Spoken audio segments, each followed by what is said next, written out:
But one thing that I will bring up, Alea, is I remember when I first met you, I was very intrigued with this one story you had in particular. Really? And it has to do with you living with some roommates a long time ago. Oh, Can yeah. you give the spiel on that again? I feel like that's podcast man. material. Yeah, I'm trying to remember. It's like been a while for sure. It's been like, what, like 2 years? Yeah, probably.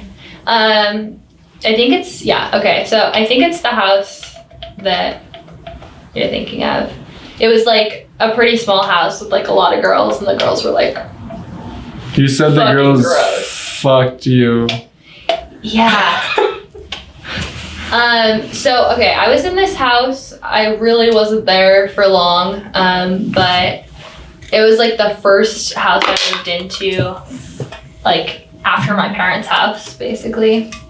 And I knew one of the girls. I like was in an anatomy class with her, and it was like her friend group, basically. And I should have known like not to move in with her because of like what her past house was like.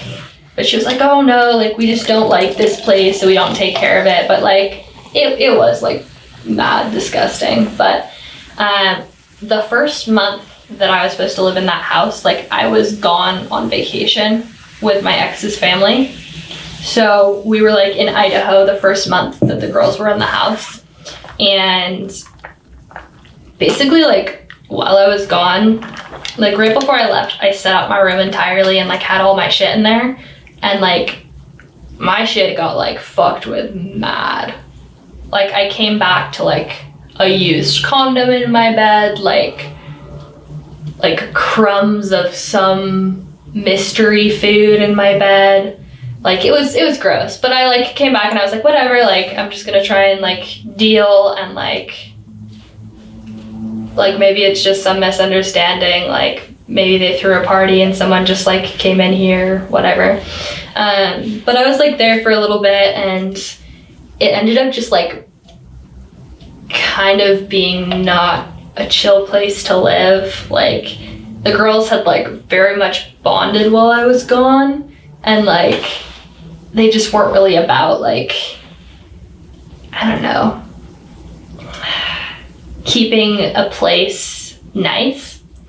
And like I really like to keep my things nice and keep a place like orderly. Like that's really important to me. So we just like clashed on that level, and it kind of turned into a situation where like these 4 girls were kind of like a pack, and I was like a solo like wolf, you know. And they kind of just like were fucking with me, and I was like, okay, like.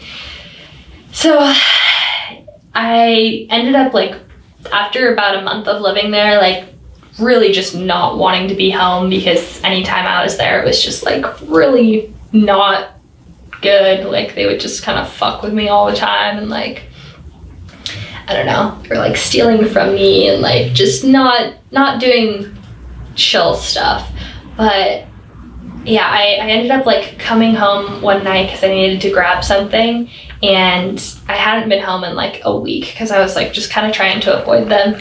And the place like reeked, like it smelled like the dump, like the actual dump. And I wish I was being like sarcastic when I say that, but like it smelled really bad.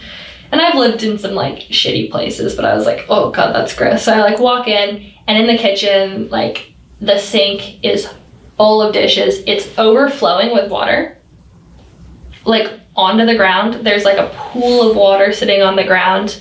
There's like, what was it? There was like chocolate cake just like set like on the ground. Like there was just like weird shit all over the place. There was like people had just like dumped their mokes onto the carpet. And that was like embedded in the carpet everywhere. And then I like go into the bathroom, and like there's like the whole bathroom is like full of water. Like there's a layer of water like on the ground everywhere. And I'm just like, oh my god.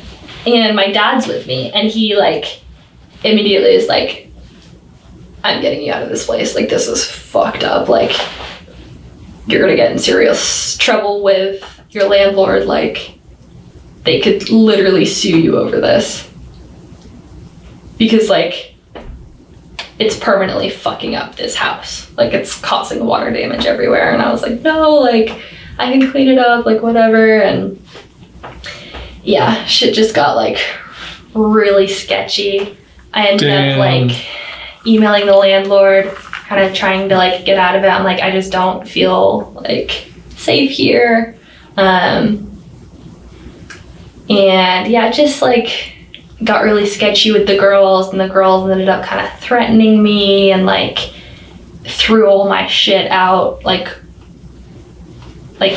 on the lawn, and, like, I was kind of worried that they knew where I lived and stuff like that. Sounds like you're living with a fucking gang, but you're with just a bunch of, like, girls. Girls from Lodi. Girls from Lodi? Okay, that's kind of... I mean, yeah. I'm sad that, like, those bridges were broken so, like, hard. Because you had class with one of them. It was, like, a while before that I had a class with her. But, like, I thought we had a good friendship, but I don't know. In that situation, like... They threw your shit out okay. on the grass? Mm-hmm. Damn. Were you bummed? You know, I was able to, like, grab most of my stuff before that happened, but, you know, I was like, fuck, man, like, it sucks. I think, like, I definitely did have a part in it, too. I was 18 years old. I wasn't the most mature. Like, I don't think I handled everything perfectly because I didn't know how to, and I definitely, like, stepped on their toes in some ways that I shouldn't have, but... You did?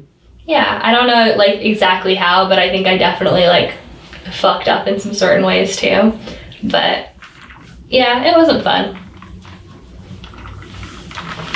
Damn, dude. Did you, like, were you in, like, a group chat and you're like, hey, guys, like, I'm coming back to pick up all my shit? Mm-hmm. And then they were like, what did they reply? I don't even remember, honestly. But you just came back and all your stuff was gone?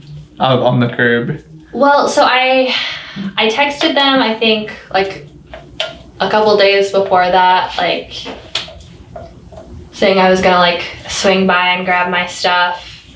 And I think I, like, accidentally didn't grab all my stuff, or didn't have time to grab all my stuff or something like that. And, like, everything else was just, like, thrown outside. Fuck. Yeah, I think I stopped by to grab, like, the things that were most important to me, because I kind of knew that was gonna happen, and I wasn't able to grab all of it because I, like, had to be at work or something. Damn, dude.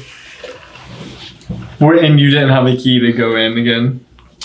I didn't feel safe going in. You thought they were gonna hurt you? What? Yeah. They were that vicious? I don't know that I don't know. I was afraid. Yeah. Damn, dude. Yeah. That's gnarly. And it forced me at the time to, like, live with my ex and his family. And that just, like, really turned into not a good situation. Could you have not done what you're doing right now back then? You know, I was 18 and it just didn't really, like, feel like an option. It wasn't thought of yet. Yeah. Damn. Okay.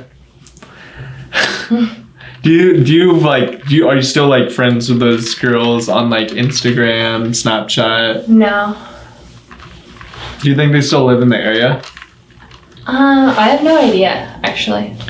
Are girls can be gnarly in a sense of kind of like what you said, like you were gone for a month, you came back and they were kind of like this pack. Yeah. I feel like girls kind of can, like, they do that. You know what I mean? Yeah. I've, like, kind of had a hard time with girls because of that.